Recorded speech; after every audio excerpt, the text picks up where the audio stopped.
Então vamos lá, crise da Venezuela, outro assunto quente para a América Latina, meu caro aluno. E começando a falar exatamente do senhor Hugo Chávez e a Revolução Bolivariana, né?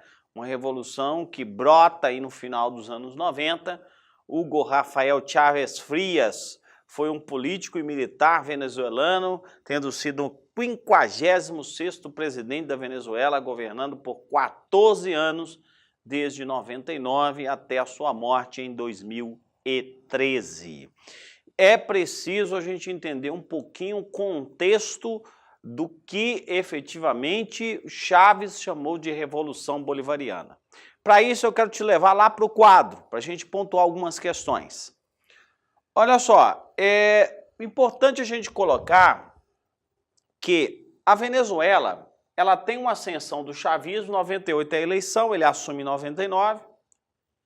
Lembrando que Chávez tentou um golpe de Estado em 92. Esse golpe de Estado foi fracassado, ele foi preso, mas aí o tiro saiu pela culatra, porque quando ele foi preso, ele se transformou numa espécie de herói nacional, né? Era um contexto de muita crise na Venezuela, reformas neoliberais, inflação, ou seja, era uma coisa que mais ou menos, né, estaria a par com o que nós estamos vendo agora mais intenso, mas foi nesse cenário que o Chávez surgiu, como um grande líder popular. Ele tinha uma penetração muito forte nas camadas mais pobres da população, claro, imensa maioria da população, e o Chávez se transformou num grande líder popular. Nesse contexto, ele é eleito em 98. E quando ele é eleito, ele lança uma série de medidas que transformam o seu governo num governo extremamente voltado a políticas de esquerda. A primeira questão é a crítica ao neoliberalismo. O chavismo tem uma crítica contundente, muito ácida ao papel do Estado mínimo.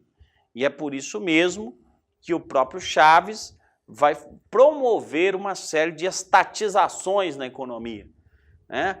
Aquela tendência de privatizações, ela é, de certa forma, bloqueada pelo governo Chávez, e ele começa a assumir uma série de posturas ligadas à reestatização, o aumento da participação do Estado na economia. A crítica também ao imperialismo. Chávez tem uma crítica muito contundente à influência dos Estados Unidos na América Latina. Fez forte oposição a essa influência, não só na retórica, né, porque era um falastrão danado, falava mesmo, mas também um enfrentamento com ações de governo. O Chávez foi extremamente próximo ao Putin na Rússia, comprou armas da Rússia, né? O Chávez, antes do Iraque ser atacado, fez uma visita de 10 dias a Saddam Hussein, né? Foi o primeiro presidente não árabe da OPEP, enfim, tinha voos regulares de Caracas para Teherã, capital do Irã. Foi o primeiro país sul-americano a fazer isso. Então, não só na retórica, mas nas ações de governo, o Chávez foi extremamente contundente nessas ações. As reformas socialistas também fazem parte da sua plataforma. Ele faz uma série de reformas na Constituição, ele reescreve a Constituição da Venezuela, inclusive mudando o nome da Venezuela, República Bolivariana da Venezuela. Ou seja, ali ele faz uma reforma agrária profunda, vai estabelecer programas de erradicação do analfabetismo, implanta a chamada medicina popular. Então ele faz um governo onde o Estado está muito direcionado a essa elevação do padrão de vida das camadas mais pobres. E com isso o Chávez ganha uma popularidade estrondosa, e o que efetivamente o mantém no poder. Veja que muito cuidado ao definir o Chávez, ou o governo Chávez, com o governo ditatorial. Você pode dizer que ele foi autoritário, mas ditatorial é complicado porque ele permanece no poder a partir de eleições, né? Então isso em prova pode incorrer em erro, porque ele teve grande apoio popular. E ainda uma última parte, que seria a integração latino-americana. Ele era muito defensor de uma ideia da integração entre os países da América do Sul. Isso é muito importante, né? Então ele foi muito próximo do próprio Lula aqui no Brasil, estabeleceu um estreitamento de relações com o casal Kirchner na Argentina, né? Tanto Cristina Kirchner como Néstor Kirchner, que foram presidentes da Argentina, estabeleceu uma aproximação e até mesmo uma influência política sobre países como a Bolívia, fazendo com que surgisse o primeiro presidente indígena da história, que foi o Evo Morales na Bolívia, que é ainda, né? O Rafael Correa no Equador, enfim. A chamada onda de esquerda na América Latina surgiu muito por influência também de Hugo Chávez, ok? Então esse foi o chamado que genericamente se chama de chavismo, né? A questão da integração da América Latina tem o caráter do bolivarianismo, é uma referência a Simão Bolívar, né? Quem gosta aí da Libertadores da América é um campeonato de futebol que faz referência a isso.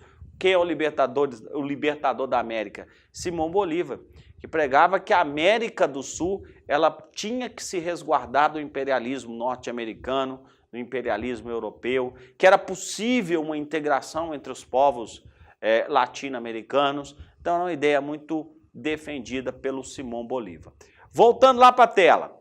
Então, nós temos uma situação clara, né, de desenvolvimento dessa questão, porque se você pensar comigo aqui, o Chávez vai, então, falecer em 2013.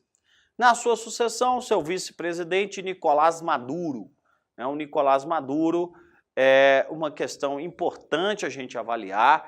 Ele aumenta, inclusive, o seu rigor, né, dentro das políticas sociais, e ele foi eleito com 50,61% dos votos numa convocação a uma nova eleição, contra 49,12%, bem apertado, né? O Henrique Capriles, aí, o seu opositor, e o Maduro, então, vai permanecer no poder a partir desse elemento chavista. Porém, nós temos uma crise gigantesca se formando na Venezuela. E essa crise está muito relacionada a quê? Está relacionada exatamente a uma série de fatores. Então aqui nós elencamos os fatores que foram responsáveis por essa grande crise. Nós temos aí a queda no preço do petróleo.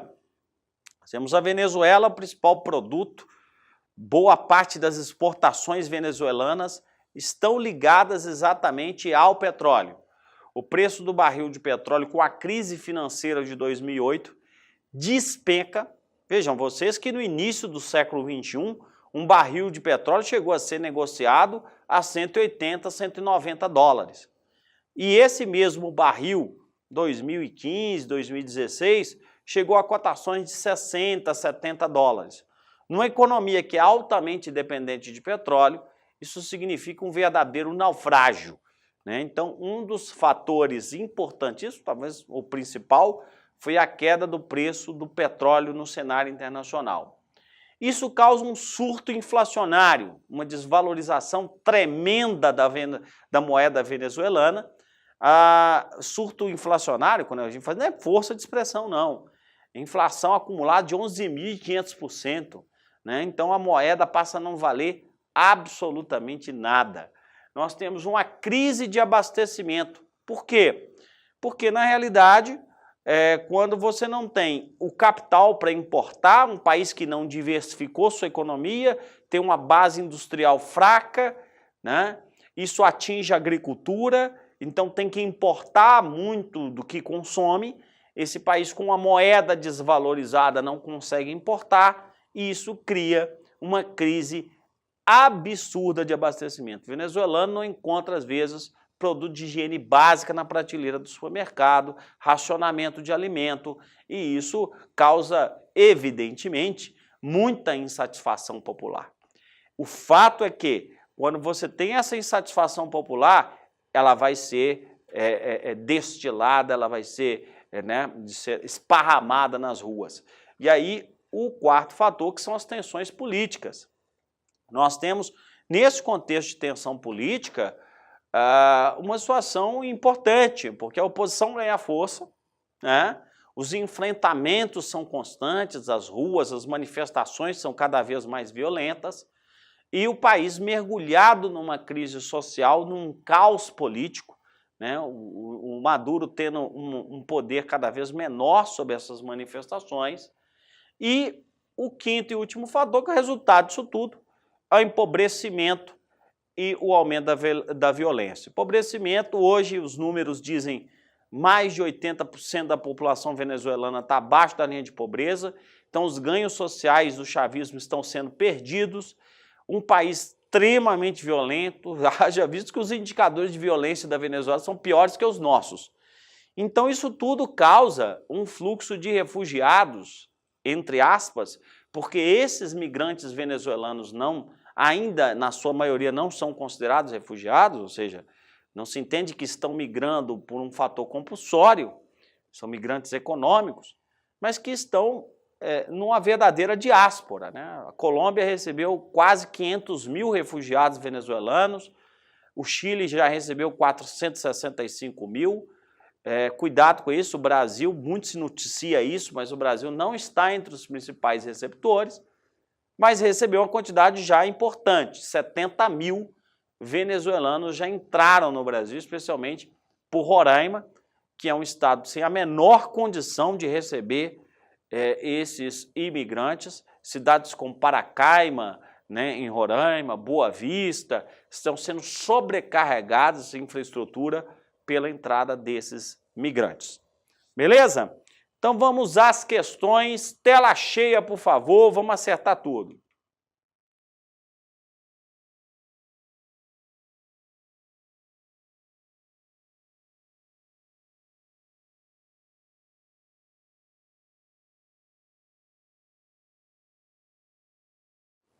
Então vamos lá. Temos aí uma questão da Fundação Getúlio Vargas. Desde a morte de Hugo Chávez, em 2013, tensões governo Nicolás Maduro e oposição intensificaram. O atual presidente está em dificuldades para dar continuidade às políticas do socialismo bolivariano de seu antecessor. Assinale a opção que identifica corretamente um fator que vem agravando a recente crise política e econômica da Venezuela. Letra A, queda das exportações de petróleo em função do avanço da demanda por fontes de energia renováveis no mercado internacional. Esse item está incorreto porque a queda das exportações não se deve a um aumento da demanda por fonte renovável, e sim por uma crise econômica. B, o desabastecimento crônico causado pela política de privatização, já está errado aí, né? Lembre-se, o chavismo rompe com essa política, aumentando a intervenção estatal, a questão da estatização. Letra C, o intervencionismo norte-americano, responsável pela instalação de bases militares no país, de jeito nenhum. A Venezuela fez forte oposição aos Estados Unidos e ainda faz, e não existem bases militares dos Estados Unidos na Venezuela. Letra D, a expulsão da Venezuela na Organização dos Estados Americanos, em razão do seu apoio ao regime de Cuba e Honduras. Não, Venezuela ainda é membro da OEA, Organização dos Estados Americanos, né, que reúne exatamente essa discussão, esse grande fórum político na América. A letra correta seria, então, a letra E, a perda da maioria no legislativo. Houve uma perda, sim, importante para o Nicolás Maduro. Isso dá poder à oposição por parte das forças chavistas nas eleições de dezembro de 2015, o que aprofundou o impasse entre a oposição e o governo de Maduro. Então fica esse detalhe aí, né? As eleições parlamentares, a oposição conseguiu maioria dentro do parlamento, o que mostra, inclusive, uma pressão autoritária cada vez maior do senhor Nicolás Maduro, porque vai perdendo sustentabilidade. Então, Então, naquele campo das tensões políticas, a gente vai colocar isso, ok? Então, na próxima aula, a gente vai para o último tema de América Latina. Vamos falar da ilha Cuba e suas relações com o tio Sam. Até lá!